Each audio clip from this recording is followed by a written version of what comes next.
My new hat, GGB exhaust. Probably later in this week, I'm going to be announcing a giveaway I'm doing with GGB exhaust, and it's going to be a pretty big one, and I think you guys are really going to like it, especially you side-by-side guys. So stay tuned for that. But right now, I'm going to go head down to the post office, send these giveaway packages out, and then we're heading down to the boat. You guys asked for a full review, kind of walk around to the boat, and so that's what we're going to do in this one. I want to show you guys everything about it, what year it is, what kind of engines, everything. So stay tuned. I will see you guys down at the boat. I'm actually gonna bring this thing out, and I want to dock it up here by this Everglades. All right, so not much lights on the boat right now because we're doing a lot of lighting upgrades right now, so we have a lot of stuff disconnected just because we're, like I said, it's all taken apart. So once all the lighting's done completely, I'm gonna do a full video on what you guys and show you guys what we've done.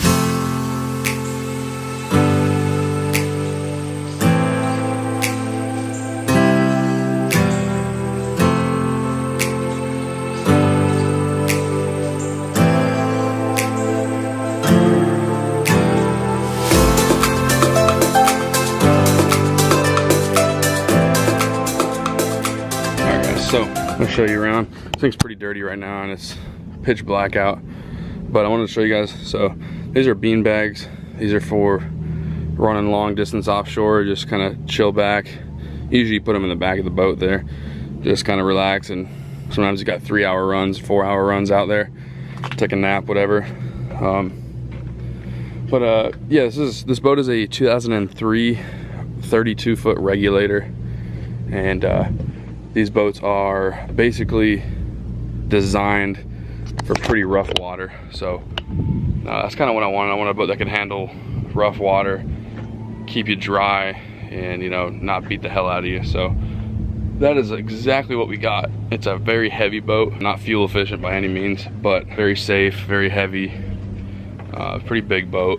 A lot bigger than our last boat. So 2 Raymarine GPS's, bottom machines. E-engines, as you can see them right there. They're 2017 Mercury Verados, and they're 300s. So this boat's got 600 horse. We got the JL audio sound system. Here's the Mercury gauges for the engines. Simrad autopilot. We got full power steering. Got an anchor windlass up front. And then you got your downstairs area. It's a mess right now because we're still working on the boat. But there's supposed to be a toilet there. We took it out because we don't use it offshore. Got a sink, shower right there. Here's all the batteries in this compartment, all the electronics basically. Got my EPIRB here. Up top, this is gonna seem weird to a lot of people that aren't from the south, or at least on one of the east or west coast. That's basically a Cobia Tower. It's got multiple purposes. You can use it for looking for cobia, which is a fish down here, or you can use it to just kind of look over and watch your lines as you're trolling, or just use it as like a sight fishing tower. So we originally had a 25-foot sea hunt. If you're new to the channel, that's what we used to have, and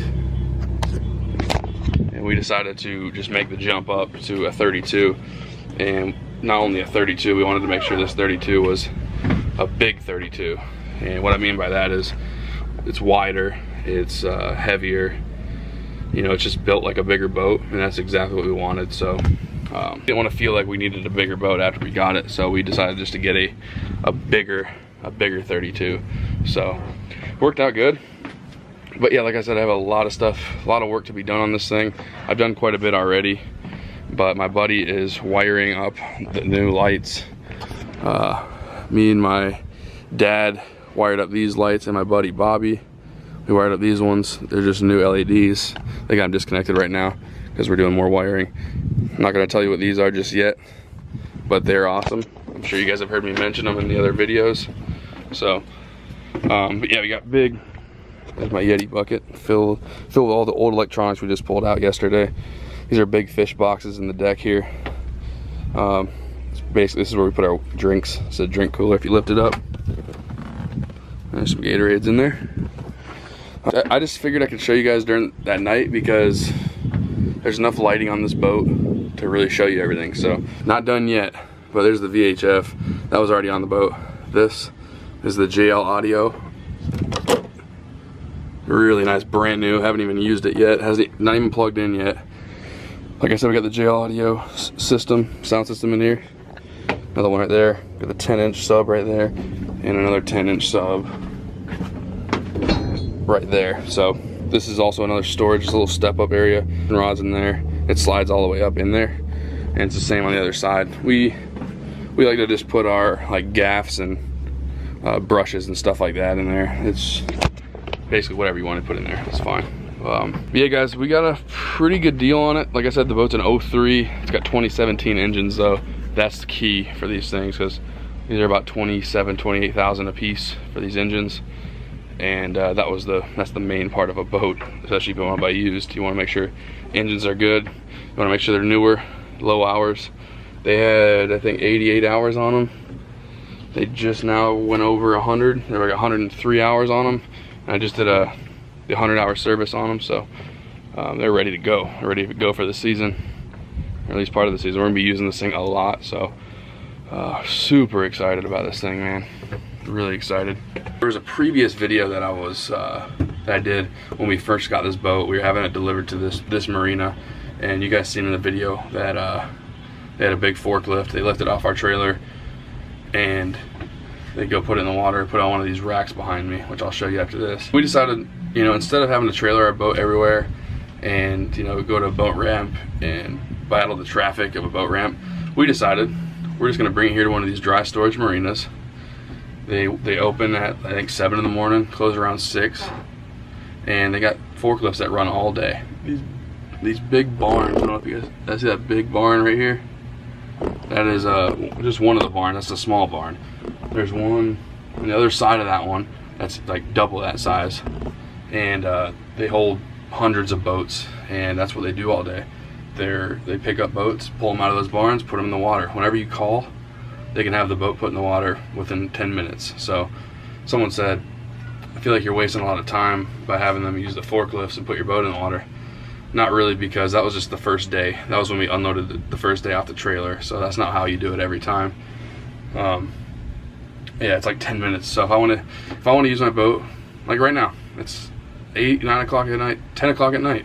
I'm out here just cruising around the marina. So I can tell them to leave my boat in the water, put it in one of these slips over here.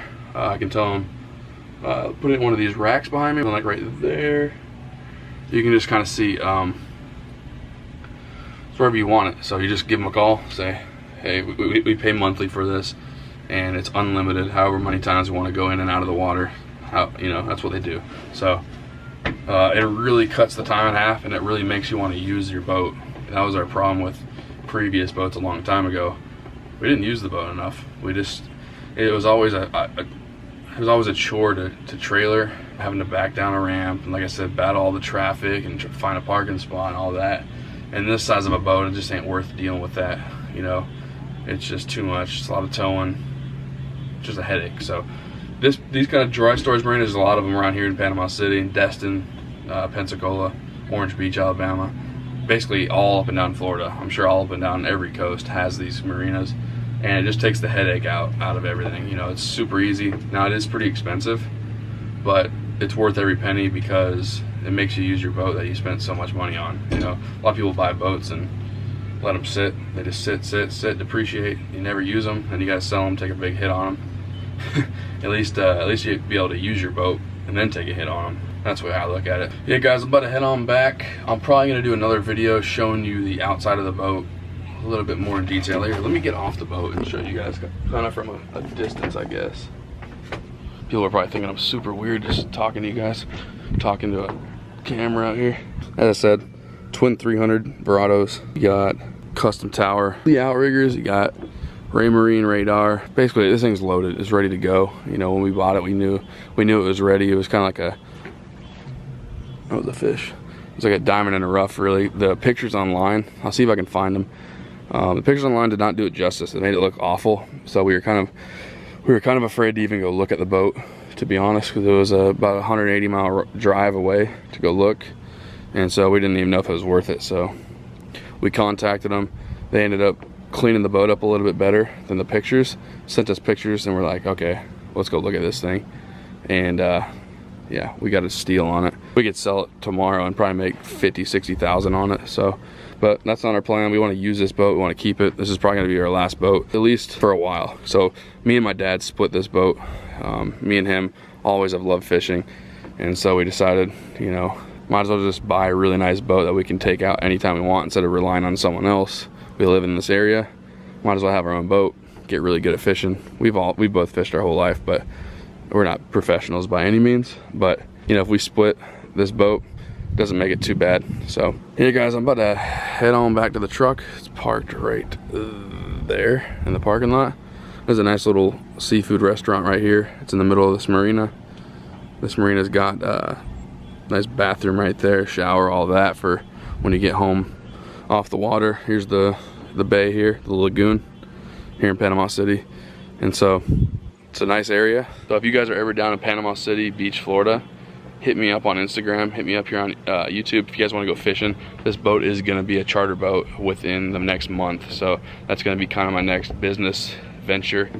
So we're going to be doing a lot of fishing on this boat. So if you want to fish with me, hit me up on Instagram.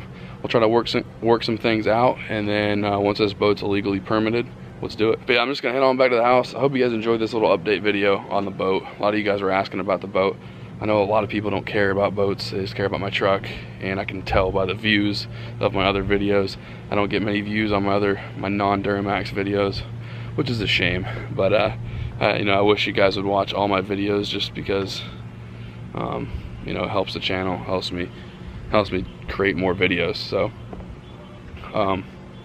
but not a big deal. I know a lot of you guys just like Duramaxes, so, but I do want to expand. I want to go into other things like boating, fishing, stuff like that, just to make the channel a lot more entertaining. I don't want to just stick to small installs on my truck, you know, like that can get boring as well. So but yeah, I hope you guys enjoyed this video. A lot of you guys were asking about the update, so here it is. Here's the overview of my 32 regulator. Definitely subscribe if you're new to the channel, if you like fishing and boating and Duramaxes, Corvettes, and stuff like that. Yeah, we will see you next time.